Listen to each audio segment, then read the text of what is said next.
1998 সাল থেকে বেহাল রাস্তা সংস্কারের দাবি নিয়ে আসছে, কিন্তু এলাকাবাসীদের দাবি এখনো পূরণ হলো না। আম্বাসা ব্লকের 4.5 মাইল থেকে পুষ্পরামপাড়া পর্যন্ত 7টি গ্রামের বাসিন্দাদের দাবি ছিল 9.8 কিলোমিটার রাস্তাটি সংস্কার করে দেওয়া হোক। 4.5 মাইল থেকে পুষ্পরামপাড়া পর্যন্ত রাস্তাটি সংস্কারের কোনো উদ্যোগ গ্রহণ করেনি পূর্বতন বামফ্রন্ট সরকার।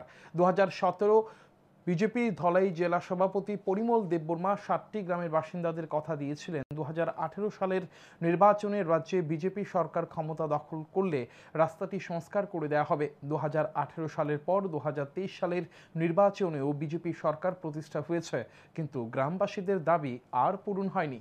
বর্তমানে রাস্তাটির মাঝে বড় বড় গর্ত হয়ে রয়েছে। কয়েক মাস পূর্বে 9.8 কিলোমিটার রাস্তাটি সংস্কার করার জন্য পূর্ত দপ্তরের নিকট টাকা আসে। ধলাই জেলা পূর্ত দপ্তর থেকে টেন্ডারও ডাকা হয়, কিন্তু 1.5 মাস অতিক্রান্ত হয়ে যাওয়ার পরও রাস্তাটি সংস্কারের কাজ এখনো শুরুই হয়নি। এলাকাবাসীদের বর্তমানে একটাই দাবি, তাদের চলাচলের রাস্তাটি সংস্কার করে দেওয়া হোক।